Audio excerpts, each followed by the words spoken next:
em situação de perda, principalmente aqueles que foram vítimas dos 2 terremotos ocorridos, um na semana passada e outro nessa semana. Que a misericórdia divina se estenda sobre essas famílias, dando a eles paz e serenidade para enfrentar a situação. Muitos perderam suas casas e aqueles que moram no Japão, com um pouco mais de sorte, o Japão é um país preparado para essas coisas, deram sair da casa antes da hora, antes de acontecer o terremoto.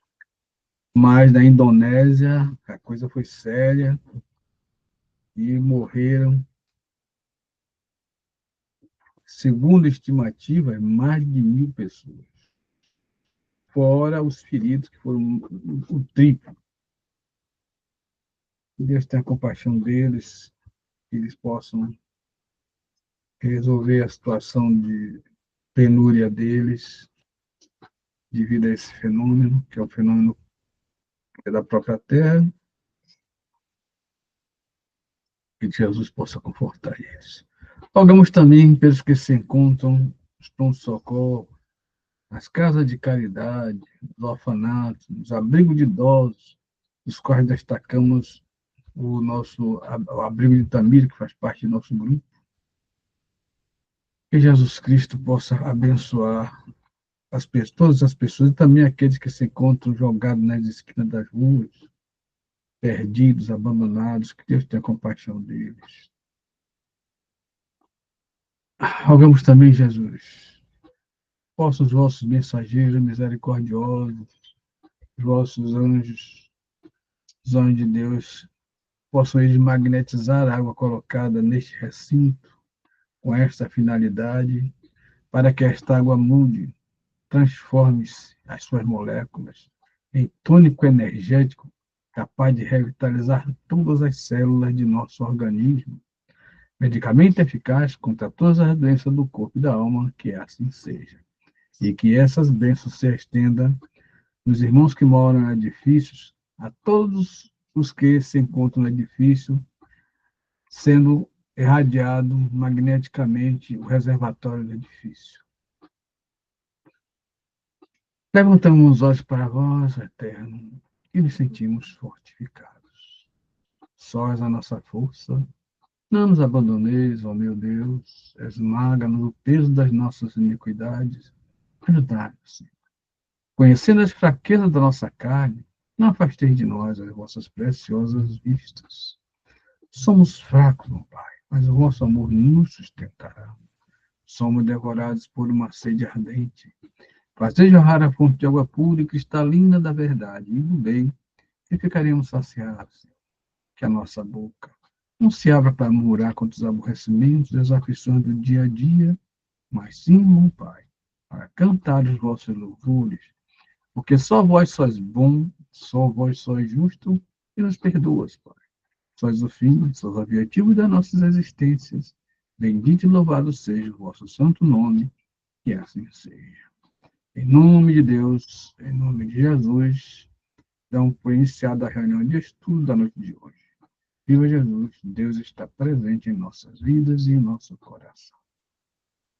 E a palavra está com a dona Juquinha.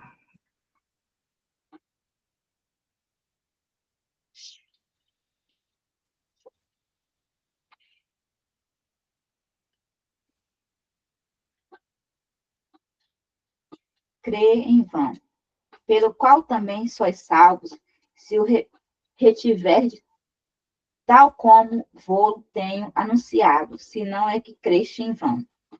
Qual acontece a muitas flores que não atingirão a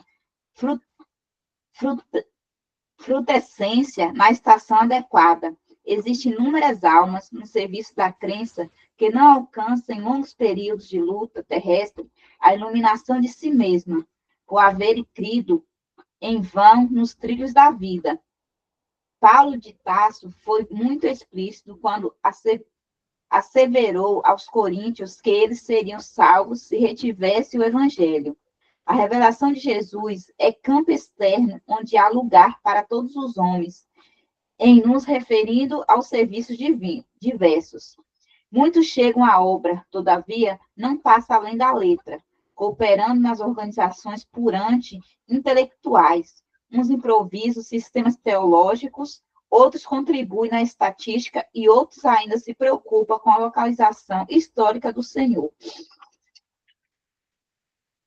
É imperioso reconhecer que toda tarefa digna se reveste de utilidade ao seu tempo, de conformidade com os sentimentos do colaborador. Contudo, no que conduz com a vida eterna que o cristianismo nos desdobra a olhar, é imprescindível retermos em nós o ensinamento do Mestre com vista à necessária aplicação. Cada aprendiz há de ser uma página viva do livro de Jesus. Está escrevendo com material evolutivo da terra. O discípulo gravará o evangelho na própria existência, ou então se preparará ao recomeço do aprendizado. Porquanto, sem fixar em si mesmo a luz da lição, debalde terá crido.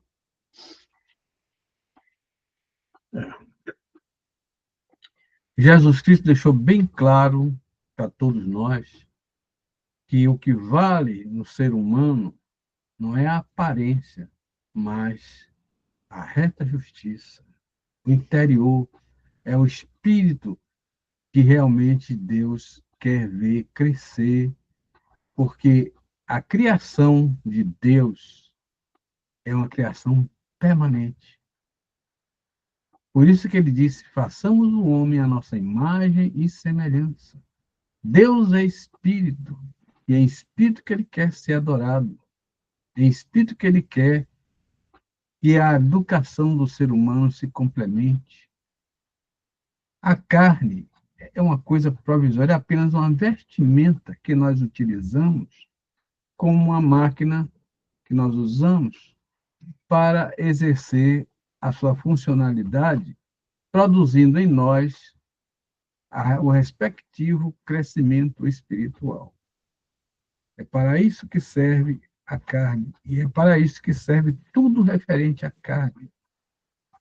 Porque, meus irmãos, Deus olha para nós nessa 80, 90, 100 anos de vida, como quem vê um simples lampejar de uma luz. Nem digo de uma vela, de uma pequena luz, que mal acendeu, daqui a pouco já está apagando. Portanto, essa vida material, a vida da matéria do nosso corpo, é rápida demais para que nós coloquemos nela todas as nossas fichas, como fazem alguns irmãos, infelizmente. Por enquanto, porque chegará o dia em que haverá uma valorização maior das credenciais que corresponde a um espírito que aproveitou bem a encarnação para crescer diante de Deus e diante dos homens. Assim é que, à medida que nós, como humanidade, evoluímos, deixando de lado as formas, as apresentações, deixando de lado as aparências e olhando o conteúdo, o cerne, a intimidade que deve realmente crescer e progredir cada vez mais a cada encarnação. Como diz nossa irmã Raimunda, cada encarnação eu aprendo um pouco, mas quanto mais nós aprendermos utilizando os momentos da encarnação, melhor. Há quem aprenda só um ponto de cada vez, mas há quem em uma encarnação só consiga aprender bastante. Quanto mais nós aproveitarmos melhor a presença do nosso corpo, a presença do nosso espírito no corpo, melhor para nós, mas não valorizemos a forma, não valorizemos o invólucro. Tenhamos em mente que o que vale é o interior, é o espírito que é importante para Deus, não as formas temporais. E é por isso que ocorrem essas calamidades, ocorrem essas mortes em sequência, porque o que Deus enxerga nisso aí é o progresso realizado. Ao sairmos de um corpo, podemos passar um período de aprendizagem curto ou longo e realmente voltarmos em outro corpo. Ainda hoje, pela manhã, eu estava ouvindo o menininho que tem a recordação médica, né? Eu não recordo nem o nome dele, mas é um menino interessante, porque ele fala de coisas corretamente. E não tem idade, pela aparência, ele não tem idade para. Mesmo que ele encare o livro de medicina, ele não tem como gravar tanta coisa que ele diz com perfeição. Acho que ele tem, só acho que ele tem 5 anos. Aparenta isso, fala com voz de criança mesmo. Agora, eu tenho receio, sim, que essa recordação muito grande da encarnação passada possa prejudicar nele a encarnação presente. Que ele possa se encher das coisas que nós vemos aí. Tomara que o Espírito dele seja capaz de vencer a vaidade, o orgulho, a, a coisa que ele realmente apresenta e que todos nós costumamos venerar muito a forma, a aparência, sem olhar o crescimento espiritual que ele precisa ter também. No momento, ele só tem informação, mas não tem ainda idade para já ter conseguido realizar algo de importante na encarnação presente. E o que importa para Deus não é o que ele parece ser, mas o que ele um dia será, quando chegar à vida adulta.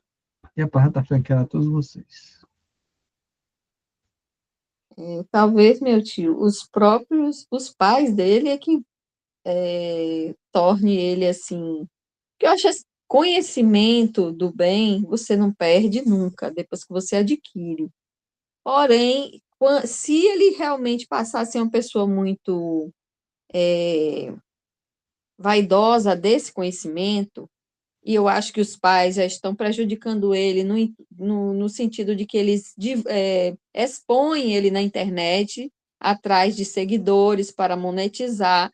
E isso pode virar também uma coisa prejudicial para ele que ainda é uma criança. Tudo bem que nós estamos hoje vivendo num mundo, né, que existe essa exposição toda aí na internet. Espero que isso não venha a prejudicar esse gênio aí, né, que pode ajudar a humanidade, inclusive.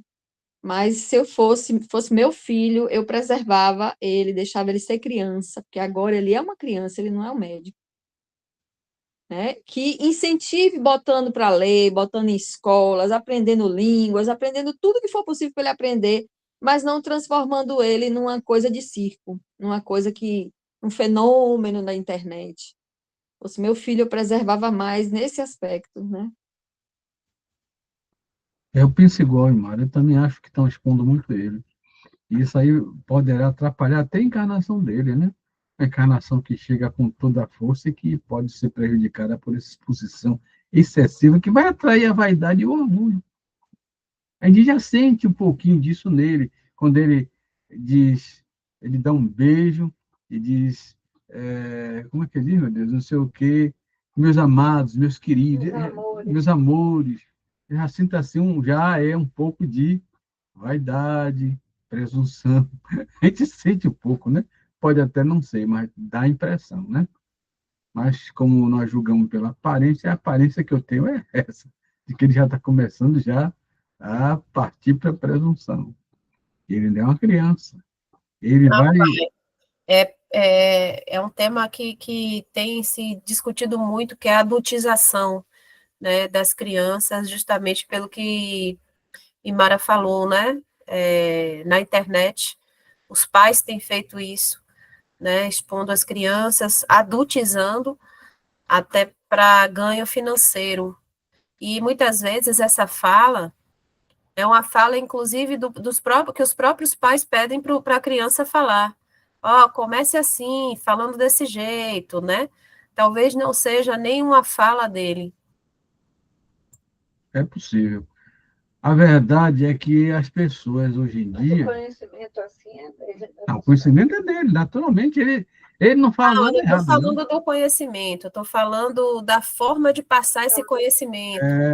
A despedida dele, né, que dá a impressão, né, que já são de meus amores, meus amados, já não é muito de criança. Criança não faz essas coisas. Eu concordo com isso. Esse negócio de meus amores, já é o jargão dos blogueiros de internet. Blogueiro, né? Ele foi treinado a dizer isso não é dele, não. Não é dele, não.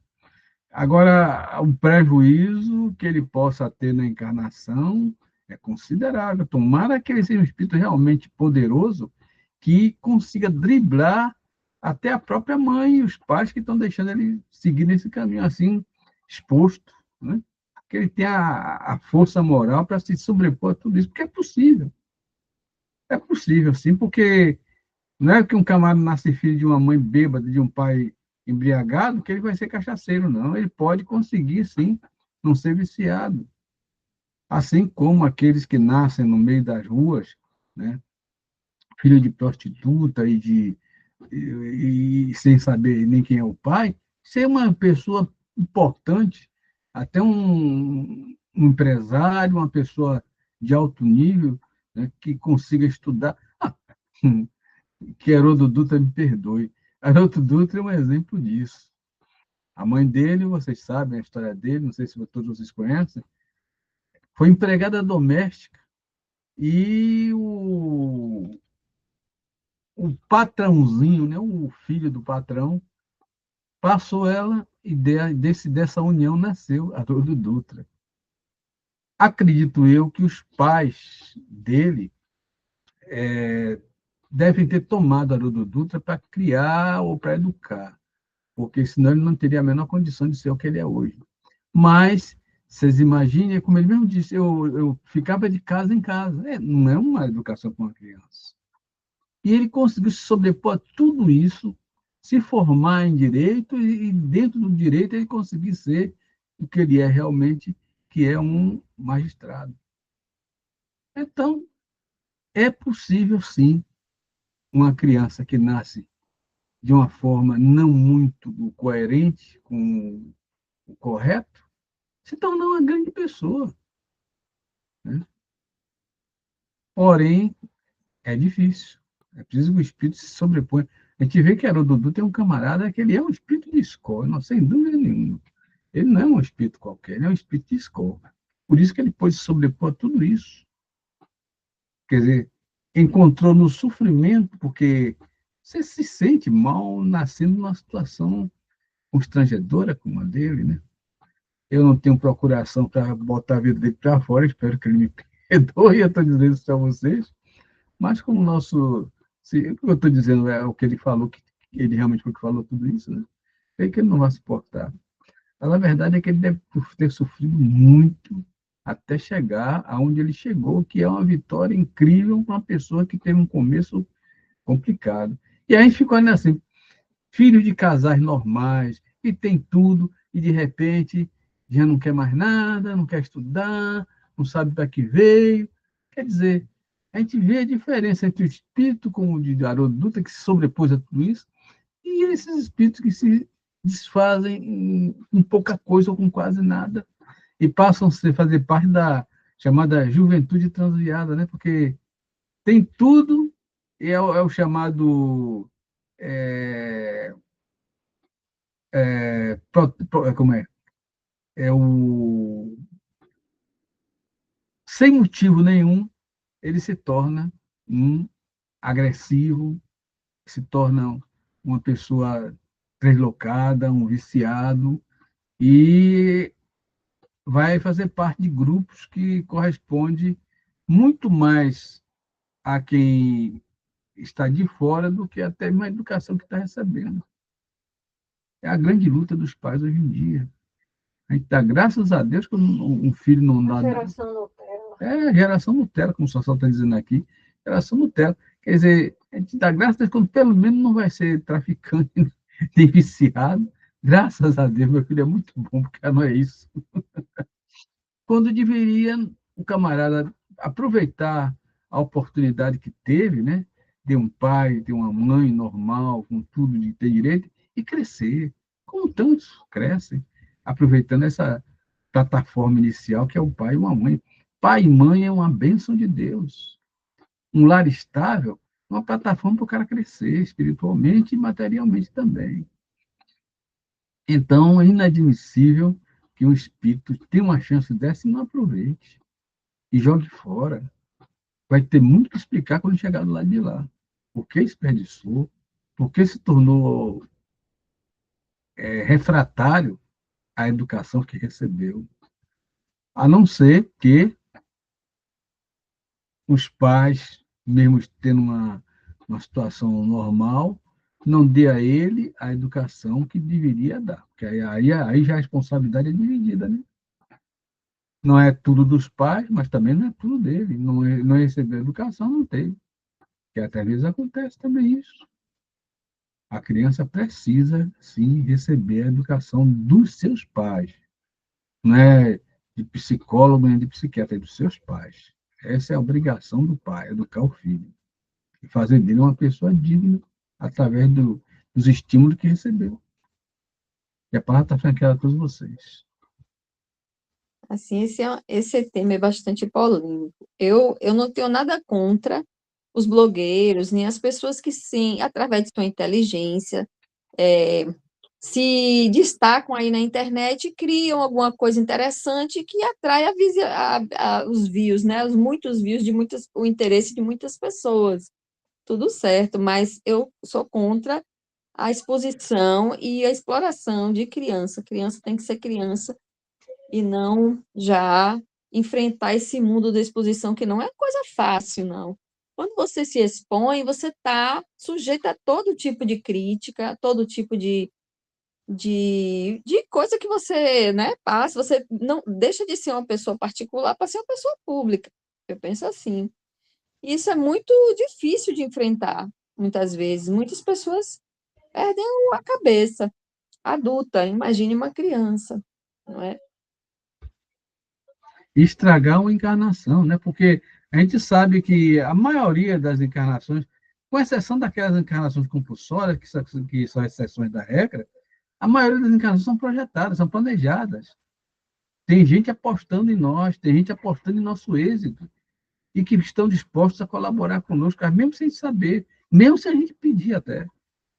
Mas uma situação como essa, em que a criança é exposta, pode haver sim um estrago da encarnação. Eu receio muito, eu peço a Deus por essa criança, peço a Jesus que abençoe e que o livre da exposição que ele está recebendo, para que ele possa dar de si aquilo que ele trouxe, que é muito grande, que é muito bom e que poderá ser muito importante para a humanidade até. Sabe-se lá que coisa esse garoto vai inventar? Que parte da medicina ele vai fazer evoluir? Mas já pensou se tudo isso bloqueado por essa superexposição? Meu Deus do céu, Deus tenha compaixão dele e da família dele, porque cada um paga por aquilo que faz de errado. Né? Ele está tão público que ele outro dia estava no podcast de doutora Ana Beatriz. É mole? Já está indo para podcast de outras pessoas, nem da casa dele não é mais. Bom, Deus tenha compaixão dele, né? E vamos tocar à frente. Quem quer fazer a leitura do Evangelho? Posso fazer, tio. Eu ia fazer uma boa noite a todos. É divino, Cláudio. Eu ia fazer uma observação aqui,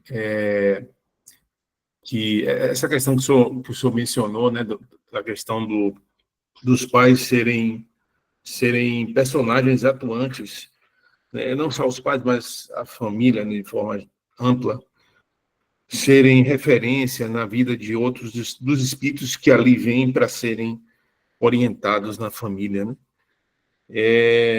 E aí me veio aqui um pensamento de que talvez nesses tempos de grande comunicação, grande possibilidade de interação, seja a maior prova de que, por mais intenção e de boas intenções que aí tem todos os pais, eu acredito, né, de que seus filhos possam ter uma vida, eu diria até não de sucesso, que parece um discurso piegas, né? Mas eu diria uma vida útil, né? Com um espírito útil que conseguiu ali chegar fazer as suas ações, interagir com o seu livre-arbítrio, atuar, né, e voltar melhor do que veio. Então, nessas épocas, em resumo, eu acho que agora é a maior prova, de agora em diante, a maior prova de que ter pais e famílias bem intencionados não é suficiente, né? Não é suficiente, porque essa insuficiência reside principalmente no livre-arbítrio de cada um, né? E do processamento e da interpretação que se faz da vida real que se apresenta, né? Através dessa interação. O que a gente tinha antes era um cenário de vida em que muitas vezes as pessoas não tinham acesso à informação. Não quer dizer que a informação não era produzida, né? A diferença que existia era que antigamente não se tinha acesso à informação, mas a informação continuava sendo multiplicada, sendo criada, né? E talvez talvez a pseudo-segurança de que uma família educava alguém era de que as pessoas não tinham acesso a isso, né? Aí, então, o que eu digo, você costuma brincar comigo, né? Falar, não, velho, a gente tem que descer para aprender, né? A gente tem que encarnar para aprender.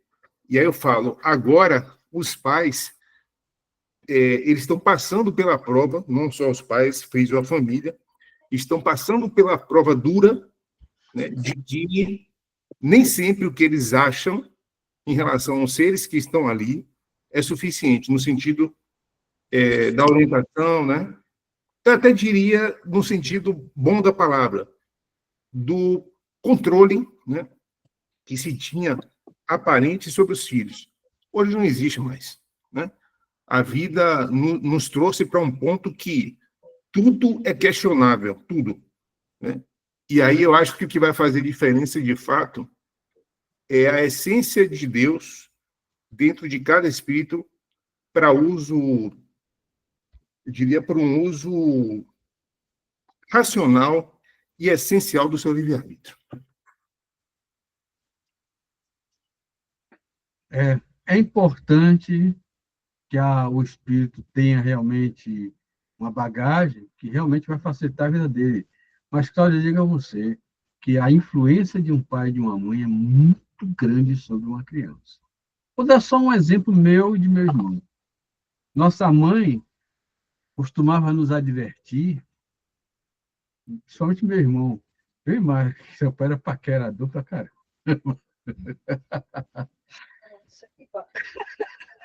Não era tanto, não era um terço do que o Manuel era paquerador, nem um quinto.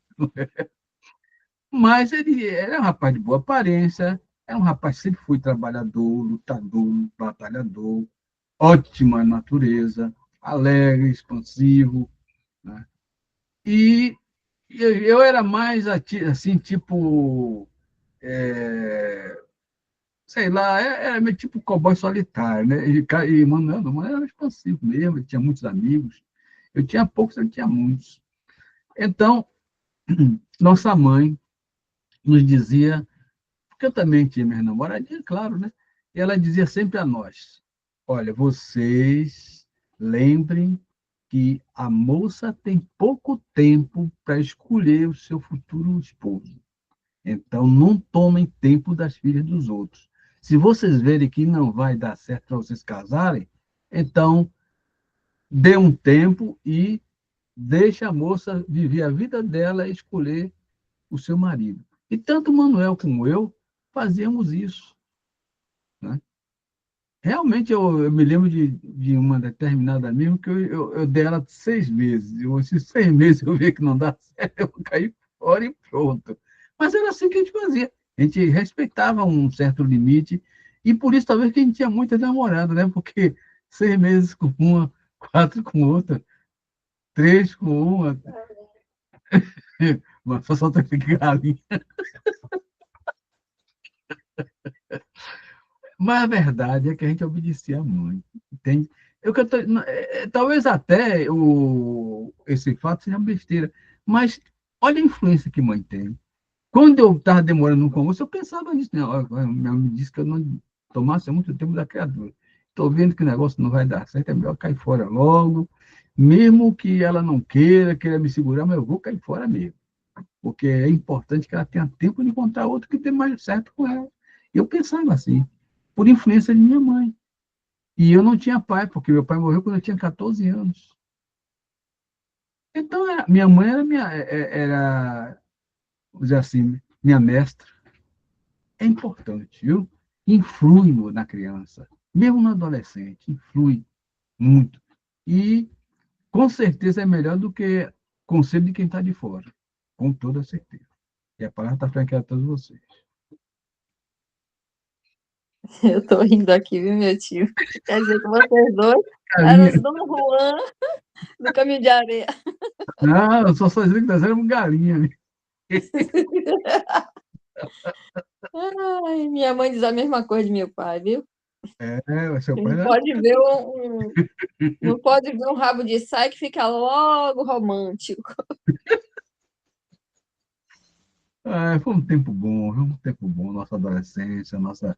Então, o Evangelho. Vamos partir para o Evangelho e deixa para lá, Imara, vamos em frente. Vamos lá. Eu abri aqui na página 223. Todos estão me ouvindo? Capítulo 13. Todo mundo está me ouvindo? Eu estou, tem mais alguém que Certo. não tem? Acho que todos, né? Né, Cláudio? Pronto. Tô ouvindo. Sim. A Piedade. Michel Bordeaux, 1862. A piedade é a virtude que mais vos aproxima dos anjos. É a irmã da caridade, que vos conduz até Deus. Ah, deixai o vosso coração se enternecer diante das misérias e dos sofrimentos dos vossos semelhantes. Vossas lágrimas são um bálsamo que lhes aplicais sobre as feridas, e quando, por uma doce simpatia, vindes a lhes restituir a esperança e a resignação, que encanto experimentais. Esse encanto, é verdade, tem um certo amargor, porque nasce ao lado da infelicidade, mas se não tem a agrura dos gozos mundanos, não tem as pungentes decepções do vazio que estes deixam atrás de si. Há uma suavidade penetrante que alegra a alma. A piedade, uma piedade bem sentida, é amor. O amor é devotamento. O devotamento é o esquecimento de si mesmo. E esse esquecimento, essa abnegação em favor dos infelizes, é a virtude por excelência, a que praticou em toda a sua vida o divino Messias, e que ensinou em sua doutrina tão santa e tão sublime. Quando essa doutrina retornar à sua pureza primitiva e for admitida por todos os povos, dará felicidade à terra, nela fazendo reinar, enfim, a concórdia, a paz e o amor. O sentimento mais próprio para vos fazer progredir, domando vosso egoísmo e vosso orgulho, o que dispõe vossa alma à humildade, à beneficência e ao amor do próximo, é a piedade. Essa piedade que vos comove até as entranhas, diante dos sofrimentos de vossos irmãos, que vos faz lhes estender mão segura e vos arranca lágrimas de simpatia. Portanto, não sufoqueis jamais em vossos corações essa emoção celeste. Não façais como esses egoístas endurecidos que se distanciam dos aflitos, porque a visão da sua miséria perturbaria, por instante, sua alegre existência. Temei permanecer indiferentes quando puderes ser úteis. A tranquilidade comprada ao preço de uma indiferença culpável é a tranquilidade do mar morto, que esconde no fundo de suas águas o lodo fétido e a corrupção. Quanto a piedade está longe, entretanto, de causar a perturbação e aborrecimento com os quais se apavora o egoísta, sem dúvida a alma experimenta, ao contato da infelicidade alheia e voltando-se para si mesmo, um abalo natural e profundo que faz vibrar todo o vosso ser e vos afeta penosamente. Mas a compensação será grande quando vierdes a restituir a coragem e a esperança a um irmão infeliz, e se emociona com a pressão da mão amiga e cujo olhar, ao mesmo tempo úmido de emoção e de reconhecimento, se volta docemente para vós antes de se fixar no céu agradecendo por lhe haver enviado um consolador, um apoio. A piedade é a melancólica, mas celeste precursora da caridade, essa primeira virtude da qual é irmã e cujos benefícios prepara e enobrece.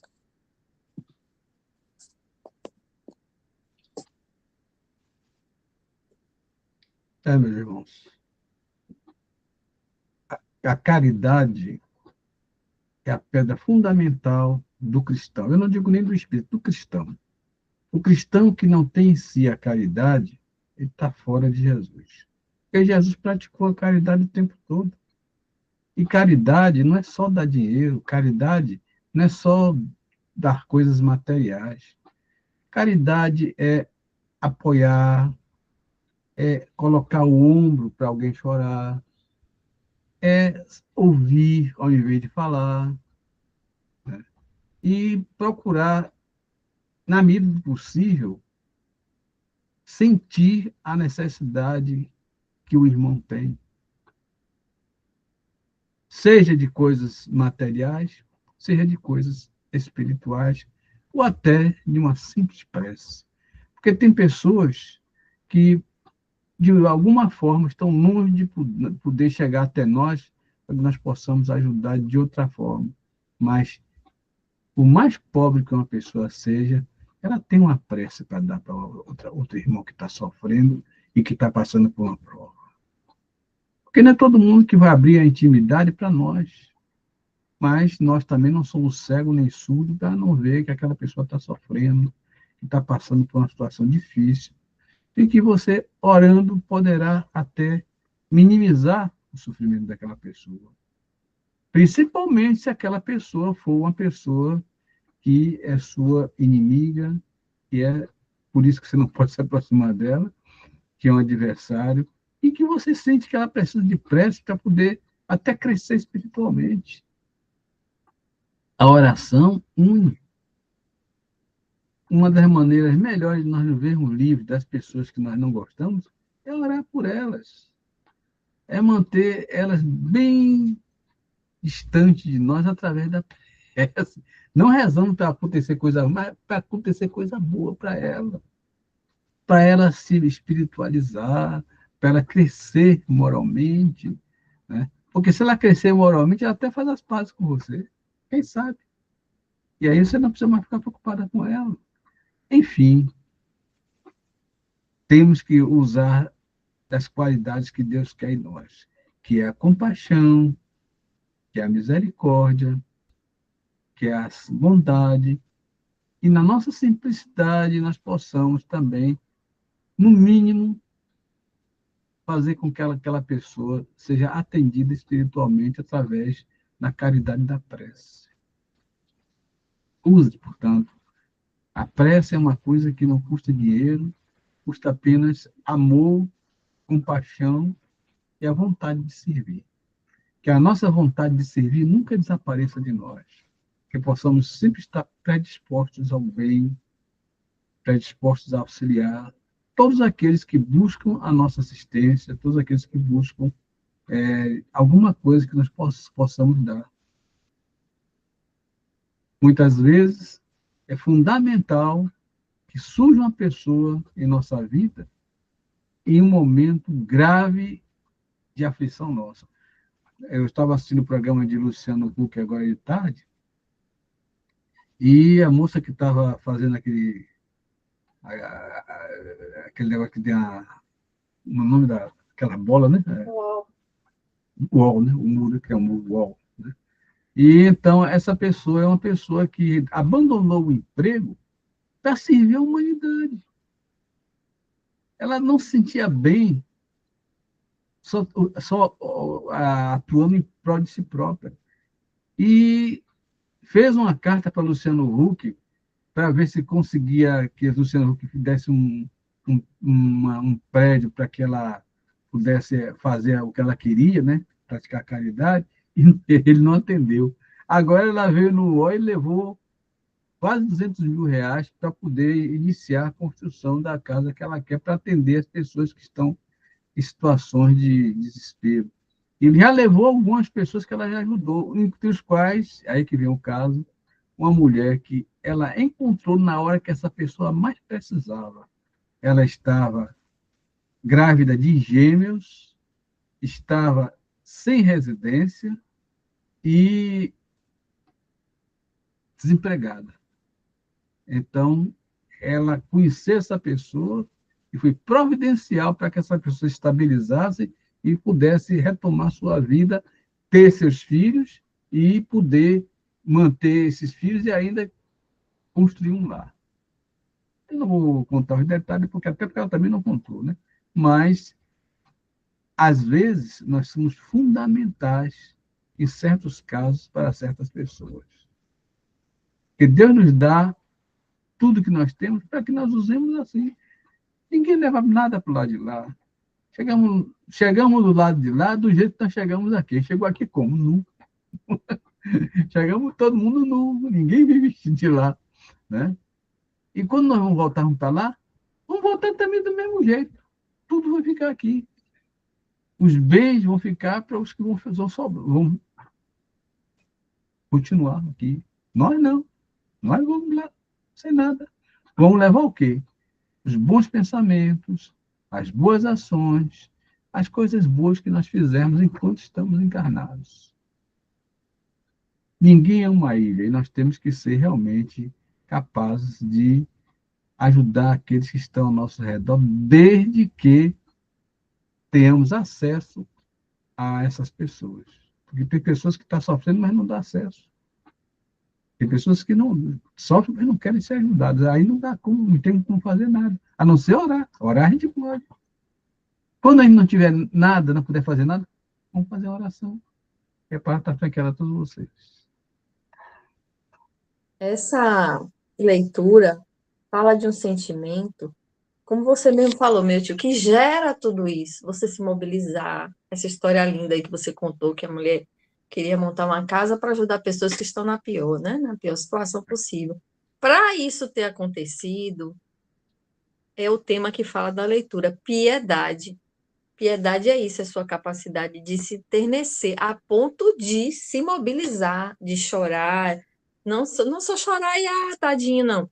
É aquela dor que dói em você também, piedade. E faz você fazer coisas no sentido de ajudar. Às vezes o que você pode fazer é orar, né? Ou ouvir, como o senhor falou, estar de junto. Mas a piedade é isso, é a capacidade de você se enternecer com a dor do outro, né? Eu peço a Deus que eu sempre seja capaz de me enternecer muito mais do que ficar como uma pedra fria, mesmo que seja uma pessoa da qual eu não tenha tanta simpatia, porque isso já aconteceu no meu trabalho. Era uma pessoa que puxava meu tapete, era uma pessoa que, quando eu dizia, eu quero tirar férias em tal dia, ela ia lá e pedia também.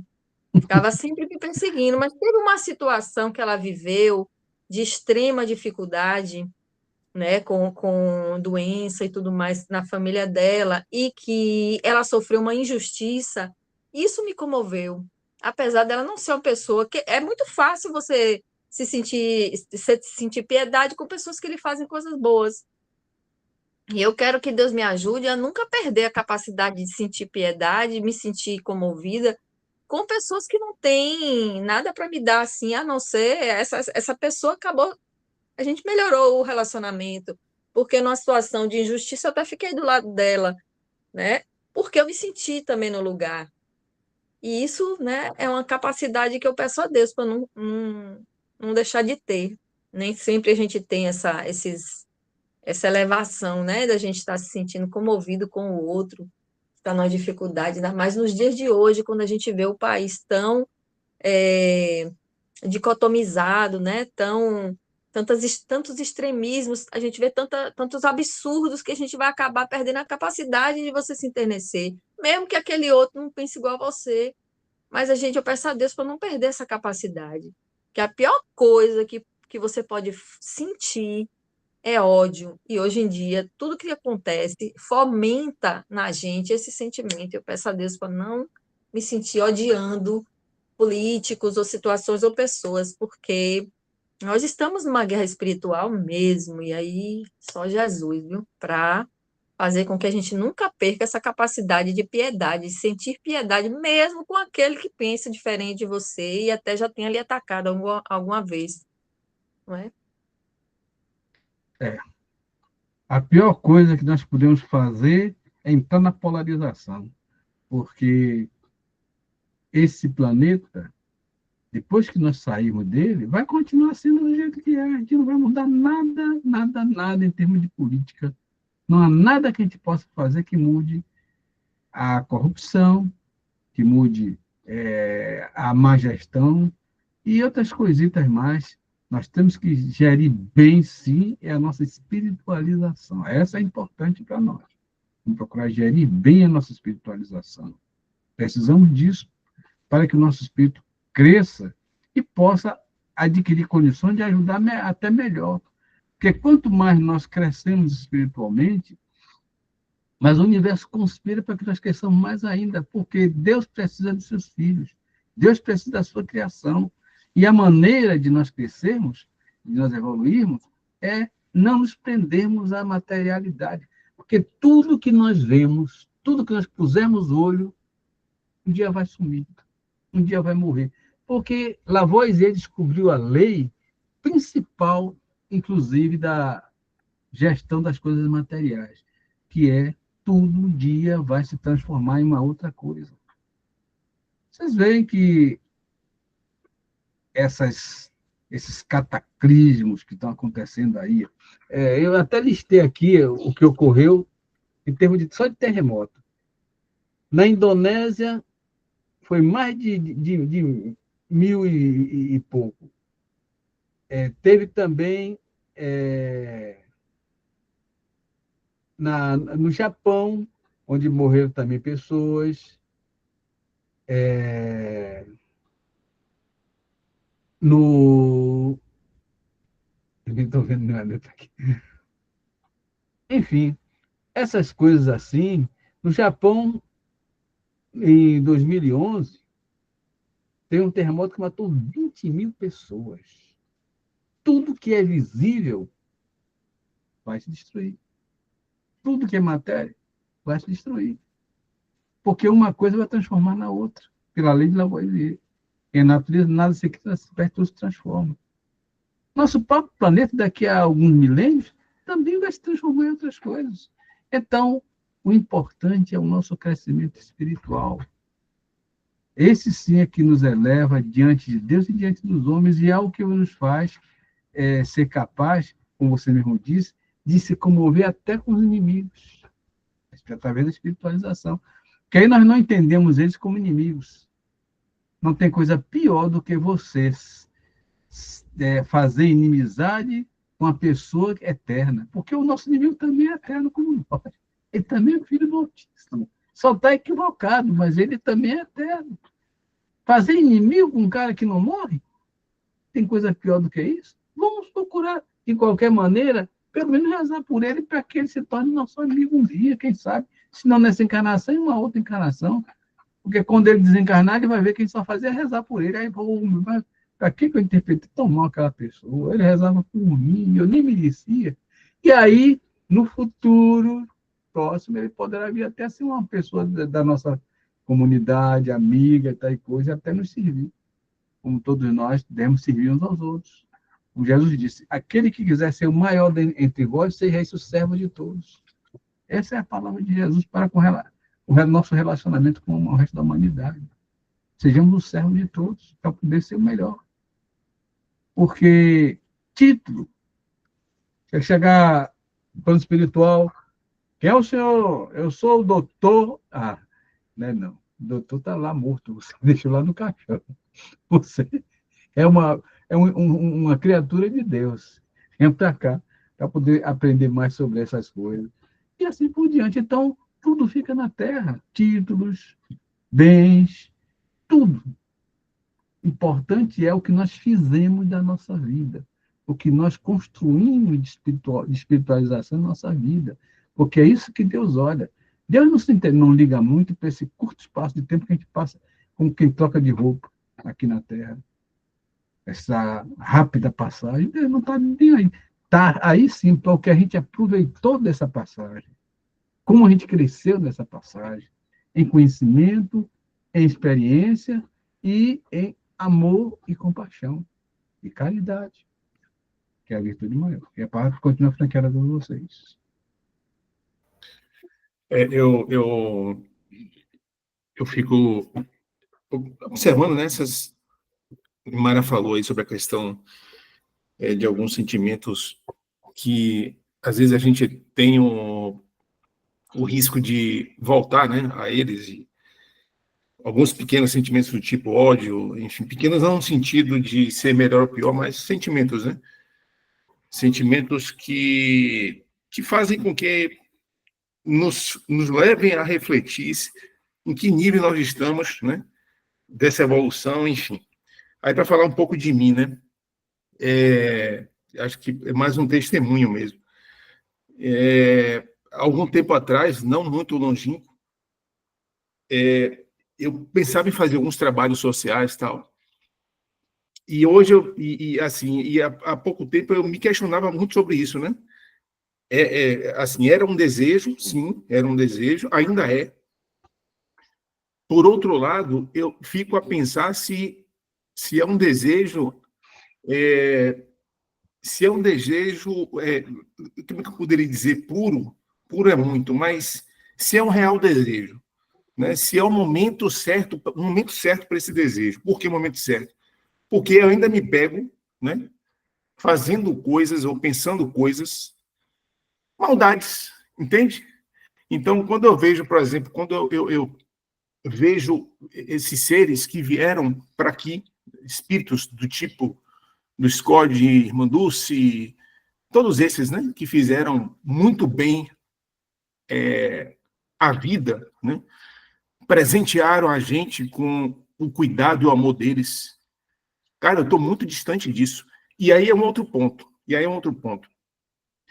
Eu não acho que... Hoje eu não acho mais, né? Esse discurso crístico, que isso é bom, por um lado, eu acho isso fantástico, a gente estabelecer um referencial, que esse é um referencial que a gente deve, de fato, seguir, o referencial crístico, de sermos melhores, sim, de melhorarmos sempre, né? Mas uma coisa que eu acho que é uma casca de banana é essa ideia de que a gente precisa fazer tudo, que a gente precisa ser caridoso, né? Que a gente precisa ser empático, ter compaixão. Rapaz, é muita coisa extrema, assim, muita coisa de muito valor, né? Que para a gente chegar nesse nível dá trabalho, velho. Dá trabalho ser caridoso dentro da família. Você ser caridoso com os seus, dentro da família, já dá trabalho. Imagina você ser caridoso com os que estão fora da sua família, né? Então, assim, aí eu estava dando um pouco do meu testemunho, né? Hoje eu volto no passado e me lembro de mim, né, na adolescência, numa adolescência quase adulta, fazendo perversidade com as pessoas, né? E aí, aquilo me dava um prazer, sem dúvida, né? Eu vou dizer a vocês que meus pais eram feirantes, né? Meu pai tinha caminhão. Eu e meus irmãos, quando a gente saía da feira, a gente pegava um monte de fruta e verdura podre e a gente saía arremessando nas pessoas, né? Era engraçado. E eu me deliciava com isso, né? Anos depois, eu sempre parava, depois que eu chegava em casa, né, tinha ali tinha a adrenalina da coisa que trazia o prazer, né? Mas, por outro lado, aquilo depois me trazia um peso enorme, né? Eu me sentia mal com aquilo, certo?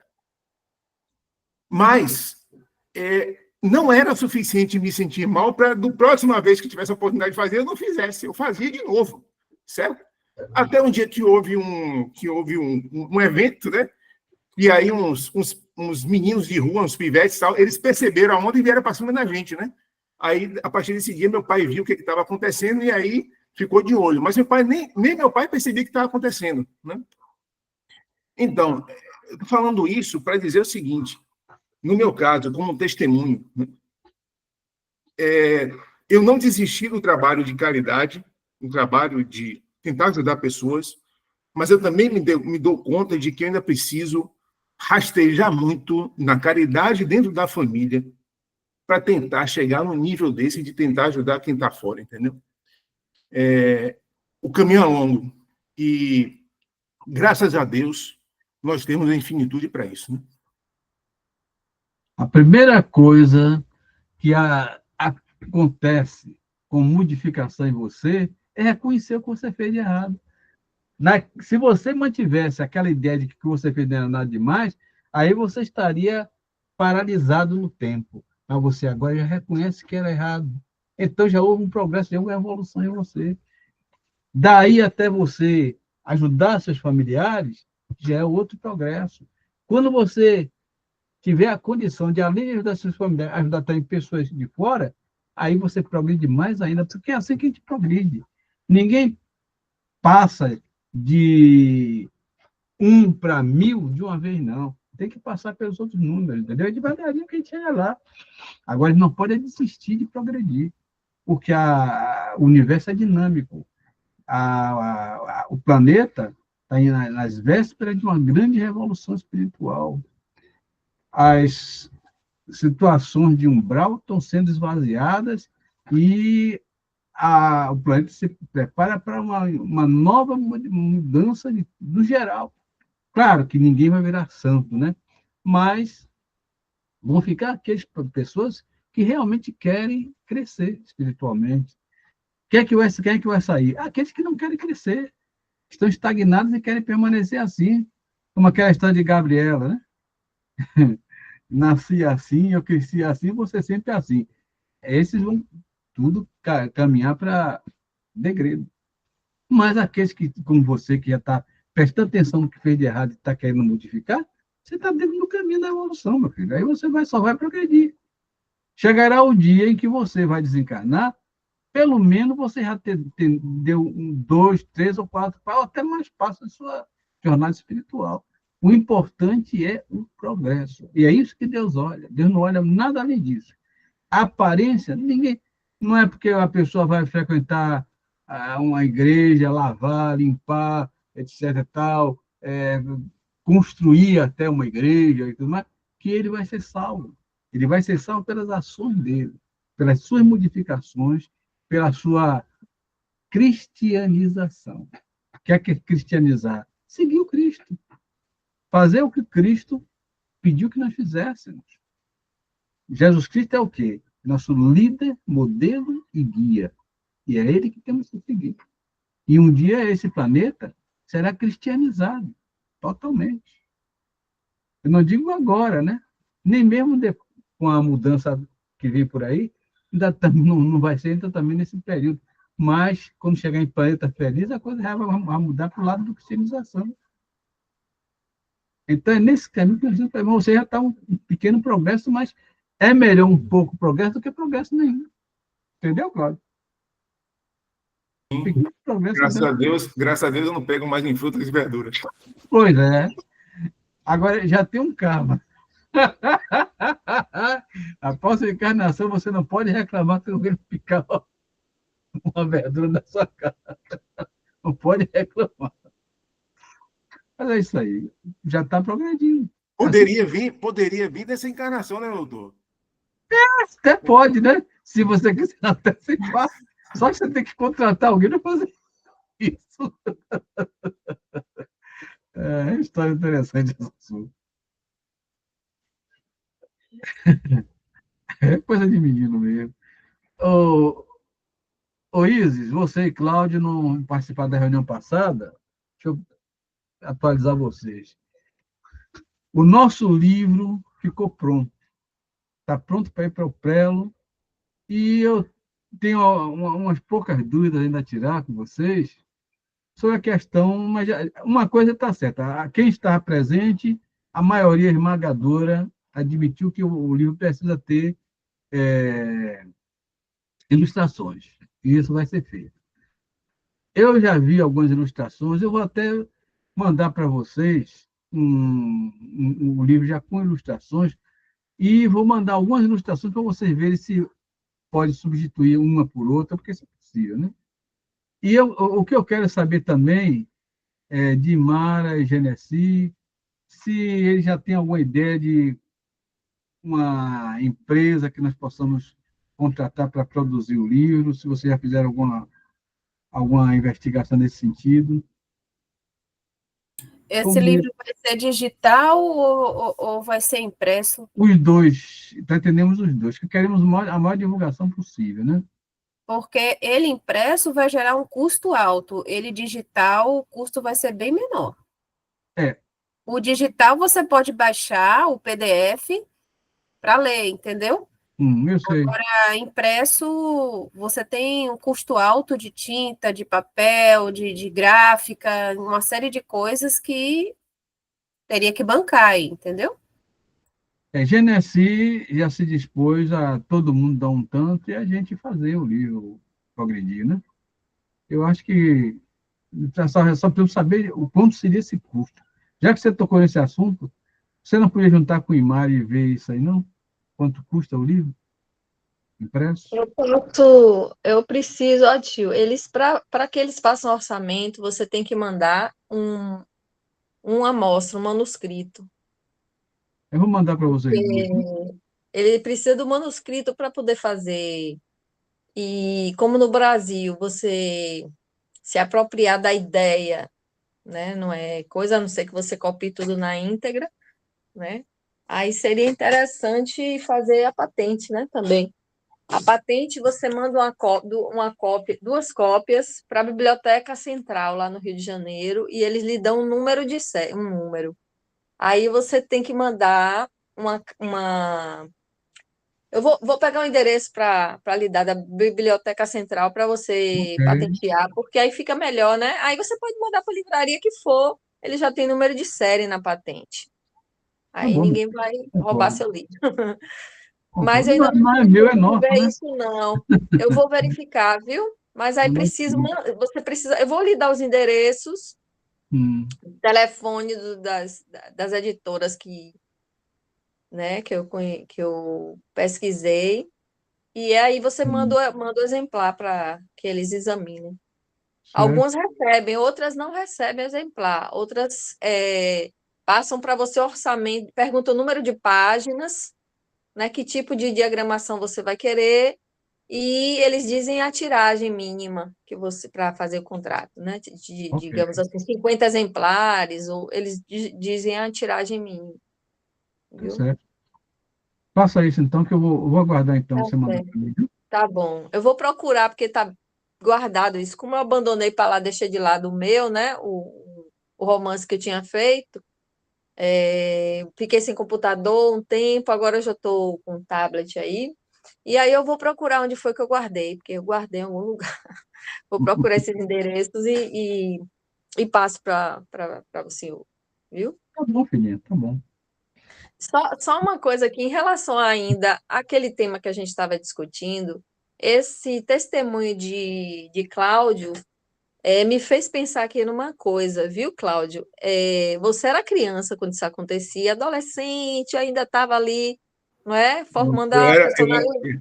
eu era adolescente, mas eu sabia o que eu estava fazendo. A gente sempre tem a noçãozinha, porque é aquela sementezinha da consciência de Deus em nós, né? A gente sempre tem, até quando criança, a gente sabe que está ali pisando na bola, mas a gente não tem a madureza, né? Para a gente saber fazer boas escolhas. Até quando a gente é adulta, a gente não faz, mas eu estava pensando aqui que a piedade ainda não estava tão boa em mim, porque foi preciso aquela pessoa que era quase uma inimiga estar numa situação ruim, né, de sofrimento para poder eu me apiedar dela. E isso não é uma coisa tão evoluída, né? Isso é uma coisa assim, ela ficou na pior para poder eu sentir pena dela, né? Antes eu tinha o mesmo sentimento, poxa, que pessoa, né, puxando meu tapete, ordinária, eu não gostava dela. Mas depois que ela passou, e isso não é uma coisa que deveria nos mover, você se sentir piedade porque a pessoa está numa pior. É bem pior isso, né? Quer dizer, na verdade, hoje você tem a consciência de que o que você fazia era feio, você se sente envergonhado. Isso é piedade também. Você está sentindo aqui no seu coração, poxa, que feio, me envergonho daquilo. Isso é piedade. Você nunca mais vai fazer isso. E provavelmente nem na próxima encarnação, quando você for criança, e você viver uma situação dessa, você vai lembrar, isso fica gravado, né? E aí eu ainda peço a Deus que eu evolua um pouquinho mais, que eu nunca guarde rancor porque as pessoas me perseguem ou me tratam mal. Eu não devo me igualar no sentido da maldade, eu devo sair desse ciclo, né? De, de dar e receber o mal. Então, a gente não deve esperar que o outro esteja na pior para sentir um sentimento bom em relação àquela pessoa. Mas é só para ilustrar assim, o tema, né, do livro, que eu achei muito interessante. A piedade vem primeiro, depois vem a caridade. Você primeiro se sente tocado nas fibras lá do coração, para depois você, o que é que eu vou fazer? Você se sente motivado, move você a fazer alguma coisa boa ou deixar de fazer a maldade, o pensamento ruim. Você passa a sentir piedade daquela pessoa, não é? É isso para isso que a gente está aqui, eu acho, de repente. Obrigado, Aprender Mãe, pelas essas coisas. palavras. Obrigado pelas palavras. Não me senti melhor com isso. Brincadeiras à parte, obrigado pelas palavras. E só complementando uma coisa, doutor Augusto, para todos também. Eu me lembro que aconteceu um evento comigo, né? E na hora, o que veio à minha mente, na hora, foi: você não fazia isso com as pessoas? Eu estava vindo lá do quartel da aeronáutica, doutor, que eu fui me alistar, né? E aí eu vindo a pé para pegar o ônibus no aeroporto. Passou um carro e os caras me deram um tapa na região do pescoço, velho, tão forte. E aí eu fiquei procurando onde é que estava, de onde veio, né? Olha o carro funcionando. De onde veio. Aí quando eu vi, o carro estava lá na frente, dando bye-bye para mim. Eu falei: caramba, velho. É o carro, amor. É o carro. Nessa hora, veio à mente justamente isso. Você não faz isso com as pessoas? Eu falei: olha aí. Já pagou, pronto. Não deve mais nada. Bem, meus irmãos, vamos então agora para as perguntas. Fica com a palavra.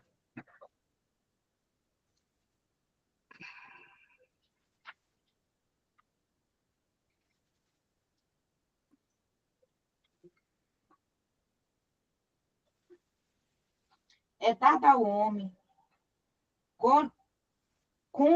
conjurar os flagelos que afligem, sim, de uma parte, mas não como se pensa geralmente. Muitos flagelos são resultado de sua imprevidência. À medida que ele adquire conhecimento e experiência, pode conjurá-los, quer dizer, preveni-los, se sabe procurar-lhes as causas. Mas entre os males que afligem a humanidade, há os gerais que estão nos desígnios da providência, e dos quais cada indivíduo recebe mais ou menos a repercussão.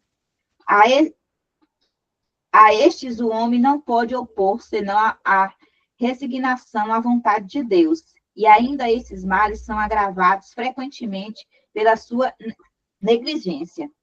Entre os flagelos destruidores, naturais e independentes do homem, é preciso incluir na primeira linha a peste, a fome, as inundações, as intempéries fatais, a produção da terra. Mas o homem não encontrou na ciência, nos trabalhos de arte, no aperfeiçoamento da agricultura, nos afolhamentos e na irrigação, no estudo das condições higiênicas, os meios de neutralizar ou pelo menos atenuar os desastres. Certas regiões, outrora asoladas por terríveis flagelos, não estão preservadas hoje. Que não fará, portanto, o homem por seu bem-estar material, quando souber aproveitar todos os recursos da sua inteligência e quando, ao cuidado de sua conservação pessoal, souber alinhar o sentimento de uma verdadeira caridade por seus semelhantes.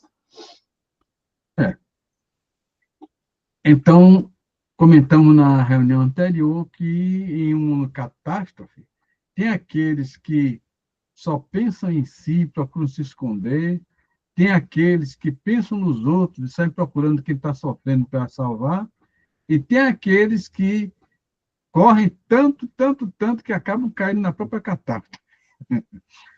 Então, tem aqueles que são caridosos, piedosos e não pensam somente em si, mas tem aqueles que só pensam em si mesmo e tentam salvar a própria vida. O importante em uma catástrofe é que nós não pensemos somente em nós, mas temos o cuidado de viver ao redor também. Vamos pensar em nós? Vamos. porque o instinto que nós temos de preservação da vida é importante, né? Adquirimos isso aonde?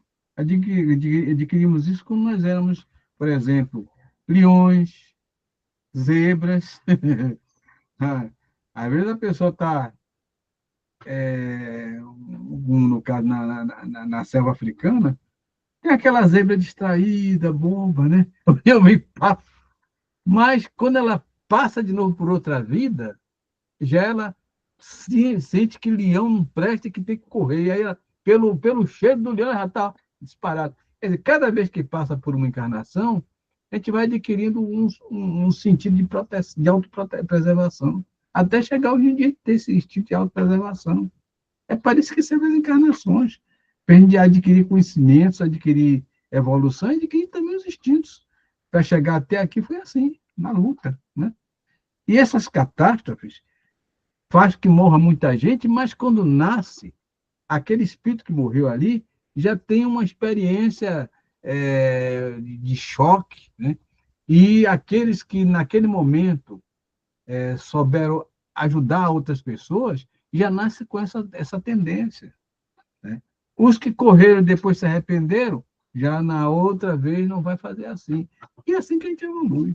Então, essas catástrofes têm como finalidade fazer a humanidade evoluir, ou espiritualmente ou até materialmente. Depois das grandes guerras, também vieram grandes invenções.